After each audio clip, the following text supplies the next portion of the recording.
एक समय की बात है, एक गांव में 4 भाई रहते थे। चारों भाई बहुत होशियार थे, उनकी उम्र 15 से 20 वर्ष के बीच थी।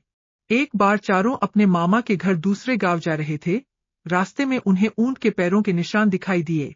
थोड़ा आगे चलने पर उन्हें एक व्यक्ति अपनी तरफ आता दिया। जब व्यक्ति उनके पास आया तो उसने चारों भाइयों से पूछा, मेरा ऊंट कहीं खो गया है? क्या तुम्हें आसपास ऊंट कहीं दिखलाई दिया है? चारों भाई में सबसे बड़े भाई ने पूछा, क्या ऊंट का एक पैर टूटा है? तभी दूसरा भाई बोला, क्या ऊंट की पूंछ कटी हुई है? फिर तीसरा भाई बोला, क्या ऊंट एक आंख से काना है? फिर चौथा भाई बोला, और उसके ऊपर गेहूं रखे हुए हैं। बच्चों की बात सुनकर ऊंट के मालिक को लगा कि अवश्य ही इन बच्चों ने उसके ऊंट को देखा है। उसने झट से बच्चों से पूछा, बच्चों, बतलाओ मेरा ऊंट कहाँ है? तभी चारों ने उत्तर दिया, हमने ऊंट नहीं देखा। बच्चों की बात सुनकर ऊंट का मालिक बोला, अगर तुमने ऊंट नहीं देखा है, तो तुम्हें कैसे मालूम कि ऊंट लंगड़ा, काना, पूंछ कटी हुई है और उसके ऊपर अनाज रखा हुआ है? फिर भी चारों भाई यही बोलते रहे कि हमने तुम्हारा ऊंट नहीं देखा। ऊंट के मालिक को चारों भाइयों पर शक हुआ कि इन्हीं ने ऊंट चुराया है। ऊंट का मालिक चारों भाइयों की शिकायत लेकर राजा के पास पहुंचा और राजा से शिकायत करते हुए बोला, महाराज, मेरा ऊंट कहीं गुम गया है और इन चारों भाइयों ने मेरे ऊंट का हुलिया बतलाया है, किंतु कहते हैं कि हमने तुम्हारा ऊंट नहीं देखा। मुझे शक है कि इन चारों ने ही मेरा ऊंट चुराया है।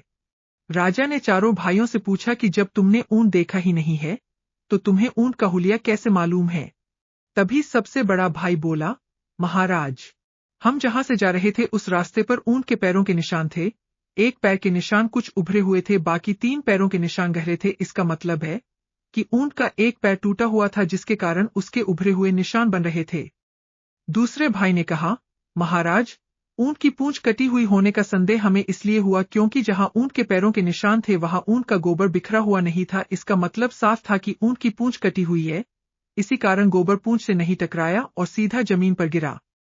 फिर राजा ने तीसरे भाई से पूछा तो उसने कहा, महाराज, ऊंट जहां से जा रहा था वहां एक तरफ की घास तो ऊंट ने खाई थी, जिसके कारण वहां घास नहीं थी, और जिस तरफ ऊंट की आंख चराब थी वहां उसे दिखाई नहीं दे रहा होगा, इसीलिए उस तरफ ऊंट ने घास नहीं खाई थी, और वहां की घास हरी थी, इसीलिए हमने अंदाज लगाया कि ऊंट काना है।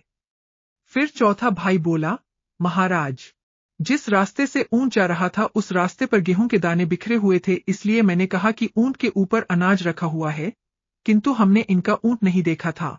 चारों के उत्तर सुनकर उनकी बुद्धिमत्ता पर राजा बहुत प्रसन्न हुआ और राजा ने चारों भाइयों को अपने सलाहकार मंडल में जगह दे दी।